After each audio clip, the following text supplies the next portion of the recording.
Hello class 8, good morning. कैसे हो मेरे प्यारे भाई? क्या सब चल रहा है लाइफ में? आई थिंक सब कुछ बढ़िया चल रहा होगा। हम क्लास 8 का चैप्टर नंबर 9 पर रहे थे, अलजेब्रिक एक्सप्रेशंस एंड आइडेंटिटी, जहाँ पे हमने सारे कंसेप्ट्स को पढ़ लिया था। अब बाकी रह गया है इंपॉर्टेंट क्वेश्चन का सॉल्यूशन। ठीक है, तो अभी से सारे वैसे ही वीडियो होंगे जिसमें आपके सारे डाउट को क्लियर किया जाएगा। ऑलराइट, पहला क्वेश्चन हमारा है एक्सरसाइज 9.1 का। आपको क्वेश्चन यहाँ पे दिखाई पड़ रहा होगा, मैं बुक में देख लेता हूँ। ठीक है, देखो तो क्वेश्चन तुम देख पा रहे हो, यहाँ पे लिखा हुआ है कि क्या करना है, आइडेंटिफाई द टर्म्स। ठीक है, पहले टर्म को आइडेंटिफाई करना, जो है लिखा हुआ है उसमें टर्म्स है, कौन कौन से टर्म है वो लिखना है, फिर कॉफिशिएंट लिखना है। ठीक है, तो ये दोनों काम कर लेते हैं। ठीक है, मैं यहाँ पे क्वेश्चन लिख रहा हूँ। पहला क्वेश्चन तुमको वहाँ दिखाई पड़ रहा होगा, मेरे को बाद में दिखाई पड़ेगा वो।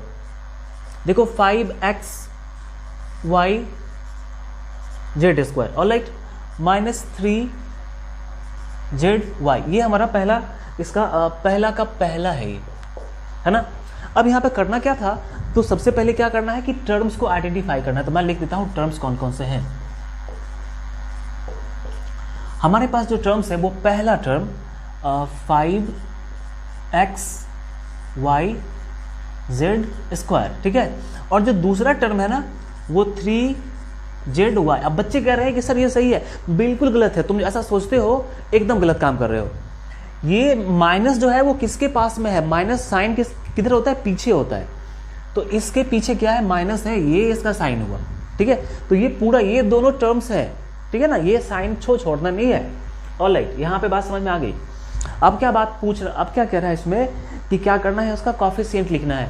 मैंने कॉफिशिएंट के बारे में समझाया था ऑलरेडी, अलजेब्रिक एक्सप्रेशन का जो पहला वीडियो था इंट्रोडक्शन का, उसके बारे में। ठीक है, वो वीडियो तुमको लास्ट में, इसी वीडियो के लास्ट में स्क्रीन पे दिख जाएगा, तुम उसको देख सकते हो, देखना बहुत जरूरी है। चलो अब बात कर लेते हैं कॉफिशिएंट की। कॉफिशिएंट ऑफ किसका, पहले यहाँ पे पहले टर्म की बात कर लेते हैं इसमें। तो coefficient of xy z square. ठीक है, कॉफिशिएंट किसका होता है, जो वेरिएबल होता है उसका कॉफिशिएंट होता है। तो हमारे पास में वेरिएबल कौन सा है, हमारे पास में जो वेरिएबल यहाँ पे है पहले टर्म में, हमारे पास में ये है वेरिएबल। ठीक है, और दूसरे टर्म में ये वेरिएबल है। तो कॉफिशिएंट के बारे में मैंने बताया था कि जो नंबर होता है ना, नंबर और साइन, वो कॉफिशिएंट होता है। तो यहाँ पे क्या है, 5 है सिर्फ, तो इसका कॉफिशिएंट क्या हो जाएगा, 5 हो जाएगा।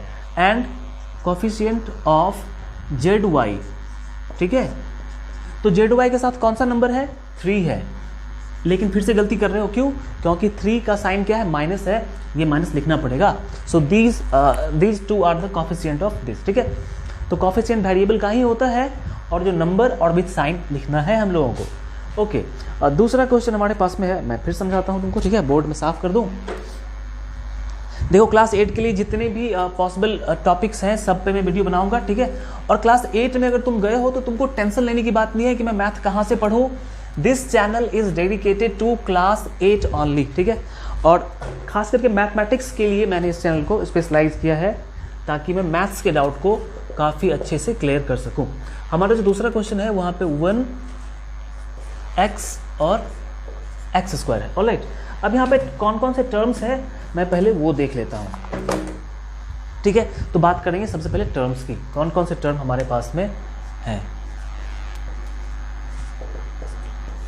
पहला टर्म हमारे पास में 1 है। ठीक है, दूसरा टर्म कॉमा देके, टर्म को कॉमा देके लिखना। ठीक है, दूसरा टर्म क्या है, x है। तुम कहोगे सर आपने साइन लिखा था पिछली बार, इस बार भी साइन लिख दो। यार मैं साइन नहीं लिखूंगा, साइन प्लस लिखा नहीं जाता है, सिर्फ माइनस लिखा जाता है। तो यहाँ पे सिर्फ x हो गया। और तीसरा टर्म हमारे पास में क्या है, x स्क्वायर। ऑलराइट, समझ पा रहे हो। यहाँ पे क्या करना है कि अब क्या करना है, इसका कॉफिशिएंट लिखना। मैं लिख देता हूँ कॉफिशिएंट, कुछ खास बात नहीं है।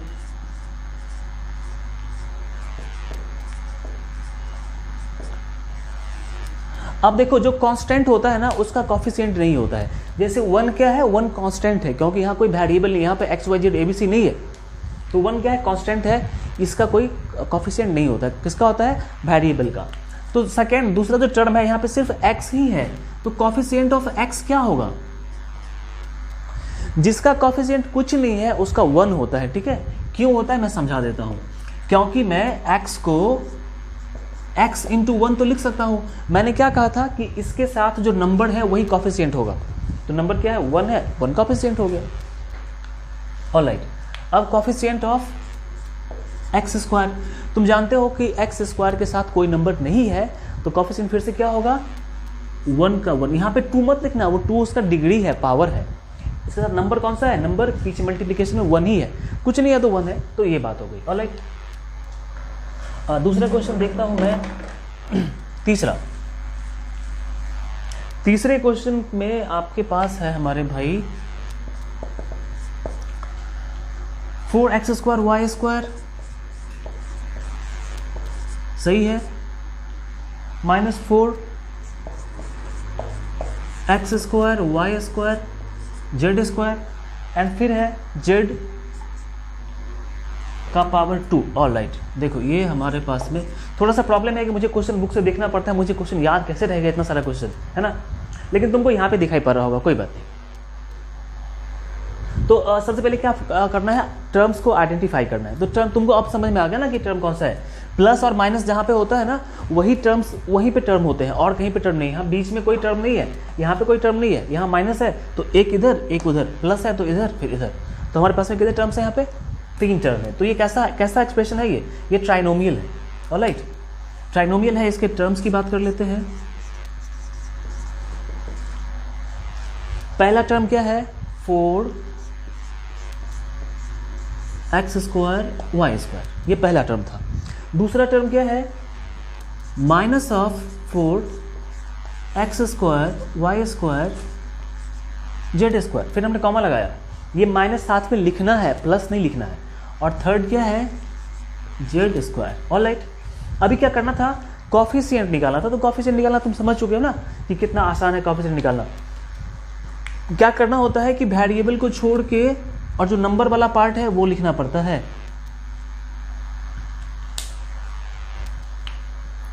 तो मैं यहां पे क्या लिखूंगा, कॉफिशिएंट शॉर्ट में, ठीक है, COEFF लिखता हूं, coefficient of 4x square y square. इसका कॉफिशिएंट क्या होगा, alright, x square y square के साइड में क्या है, कौन सा नंबर है, 4 है, मल्टीप्लाई में ये 4 हो जाएगा। फिर coefficient of -4x square y square z square. यहाँ पे x square y square z square ये हमारा वेरिएबल वाला टर्म है, ठीक है। तो यहाँ नंबर कौन सा है, 4, लेकिन नहीं, वो -4 है। एकदम स्टेप बाय स्टेप देखोगे ना तो तुमको सॉल्यूशन काफी समझ में भी आएगा, और आगे जितने भी क्वेश्चंस होंगे वो सारे क्वेश्चन को तुम इजीली डील कर पाओगे। तो काफी समझना है, सारी बातों को गौर समझना है। अब कॉफिशिएंट ऑफ जेड स्क्वायर, अभी मैं तुमको याद दिलाऊंगा कि मैंने कहा था कि जब कोई नंबर नहीं हो वेरिएबल के साथ में तो वहां पे 1 होता है, क्योंकि मैं इसको 1 से मल्टीप्लाई करने पे कोई फर्क तो नहीं पड़ने वाला है, तो इसके मल्टीप्लिकेशन में 1 है, तो इसका कॉफिशिएंट क्या है 1 मैं लिख सकता हूं। ऑलराइट, यहां बात समझ में आ रही है। ओके, नेक्स्ट क्वेश्चन देखते हैं, क्वेश्चन नंबर 4। तो यहाँ पे काम तो वही करना है ना। सबसे पहले क्या करना, टर्म्स को आइडेंटिफाई करना है। तो मैं टर्म्स को लिख देता हूं कि टर्म्स कहां पे है।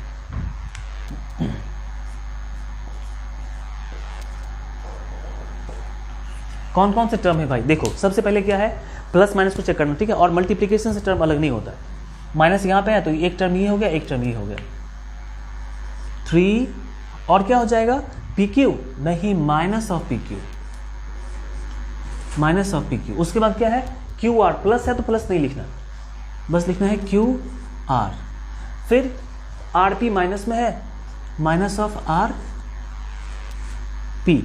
ठीक है। यहाँ पे सारी बातें क्लियर हो गई। अब क्या करना है, कॉफिशिएंट लिखना है। तो कॉफिशिएंट ऑफ, मेरे को पता है कि 3 का कॉफिशिएंट कुछ नहीं होता है क्योंकि वो कांस्टेंट है, तो किसका होगा, इसका होगा, माइनस ऑफ PQ। अब तुम बताओ कि माइनस ऑफ PQ के साथ कौन सा नंबर है। मैंने कहा था कि जब कोई नंबर ना हो तो वहां पे 1 है। और मैंने ये भी बताया था कि जो साइन होता है ना वो भी कॉफिशिएंट में ही आता है, क्योंकि वेरिएबल का कोई साइन नहीं होता है, ठीक है। साइन किसका होता है, नंबर लाइन पे तुमने क्या देखा था, -p -q कभी देखा था, नंबर लाइन पे तुमने देखा था 1 2 3 4 -1 -2 -3 ऐसे देखा था। तो ये -PQ के पास नहीं रहेगा, ये 1 के पास में आ जाएगा। बात क्लियर है यहाँ पे, देख पा रहे हो, बहुत आसान सा सॉल्यूशन है इसका, और मैं डाउट को हर एक स्टेप में क्लियर करूँगा। तो यहाँ पे क्या हो गया, माइनस ऑफ पी। ऑलराइट, यहाँ पे अब कॉफिशिएंट, ये डॉट का साइन है मतलब ये सीधा नीचे आ गया, क्यू आर। अब क्यू आर का कॉफिशिएंट क्या है, तो तुमको पता है क्यू आर कॉफिशिएंट क्या होगा, इसके साथ कोई नंबर है ही नहीं, तो सीधा क्या लिखना, 1 लिखना है।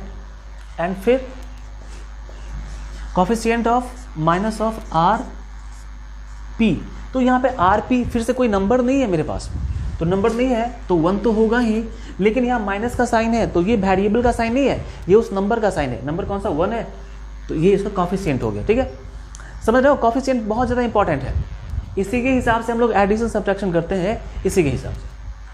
एंड वन लास्ट क्वेश्चन, एक और क्वेश्चन है, मैं समझा देता हूँ। 5 नंबर, एक और 6 नंबर भी है। 5 नंबर में x/2 y/2 minus x/2 y/2 minus xy। समझ में आ रही बात? ओके, अब यहाँ पे टर्म्स कौन कौन से हैं मेरे भाई, देखो टर्म्स की बात कर लूँ मैं, यहाँ पे लिखता हूँ टर्म्स, कॉफिशिएंट नीचे लिखेंगे। तो टर्म्स अपने पास है, पहला टर्म क्या है, x/2, दूसरा टर्म क्या है, y/2। प्लस का टेंशन नहीं है, यहाँ प्लस है ना, प्लस लिखना नहीं है। अब तीसरा टर्म है xy, ये xy नहीं है, माइनस ऑफ xy है, तो क्या लिखूंगा मैं, माइनस ऑफ xy। ये 3 टर्म है, टर्म को लिखना है कॉमा से अलग करके। ऑलराइट, यहाँ पे समझ में आ गई। अब बात करनी है किसकी, कॉफिशिएंट की। तो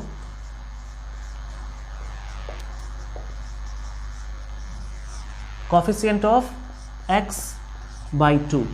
अब यहाँ पे तुम परेशान हो कि सर यहाँ पे नंबर तो 2 है, तो मैं 2 लिख दूँ क्या? हाँ, तो 2 लिख दो, लेकिन ये गलत हो जाएगा। अगर यहाँ पे 2 था, ठीक है, तो अगर ये 2 ऊपर होता तब तुम क्या लिखा, सेम सेम हो जाता। तो नहीं, यहाँ पे ये 2 नहीं है, ये 1/2 है। मैंने क्या कहा था कि वेरिएबल के मल्टीप्लिकेशन में 1 रहता है, x के मल्टीप्लाई में कुछ नहीं है तो 1 है, तो ऊपर से 1 और नीचे से 2, ये 1/2 उसका कॉफिशिएंट है। बात समझ में आ गई? नीचे है ना, तो x के जगह पे 1 डालना और यहाँ पे 2 डालना, ये कॉफिशिएंट हो गया। फिर y/2, कॉफिशिएंट ऑफ y/2। तो y की जगह y को किससे मल्टीप्लाई हो रहा है, 1 से, क्योंकि 1 लिखा हुआ नहीं रहता है, तो 1 डालना ऊपर, नीचे में डालना है 2। कॉफिशिएंट ऑफ -xy, तो ये तो तुमको पता है कि यहाँ पे कोई नंबर नहीं है तो 1 होगा, और माइनस लगा हुआ है तो ये माइनस यहाँ पे होगा। यही सारी बातें होती हैं कॉफिशिएंट की। One more question, last question, plus 0.5b, ये हमारा एक्सप्रेशन है। क्या है ये एक्सप्रेशन? अब क्या लिखना है, इसका टर्म्स कौन कौन सा होगा।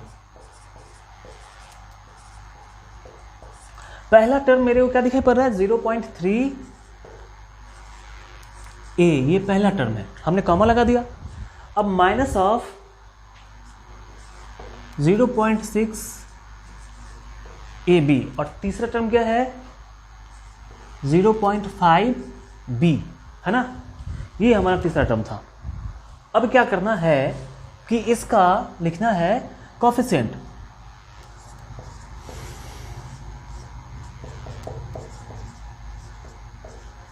Coefficient of 0.3a। अब देखो वेरिएबल कौन सा है यहाँ पे, यहाँ हमारे पास में वेरिएबल a है, तो a को छोड़ दो, बाकी क्या बच रहा है, 0.3, तो हमने क्या लिखना है, 0.3 लिखना है। फिर कॉफिशिएंट ऑफ -0.6ab। अभी अपने पास में वेरिएबल कौन सा है, ab है, तो ab को छोड़ देना है, और क्या करना है कि माइनस ऑफ 0.6 लिखना है, ठीक है, सिर्फ नंबर को और साथ में उसका साइन भी। फिर कॉफिशिएंट ऑफ क्या है, 0.5b, यहाँ पे वेरिएबल कौन सा है, b है, तो कॉफिशिएंट क्या होगा, 0.5।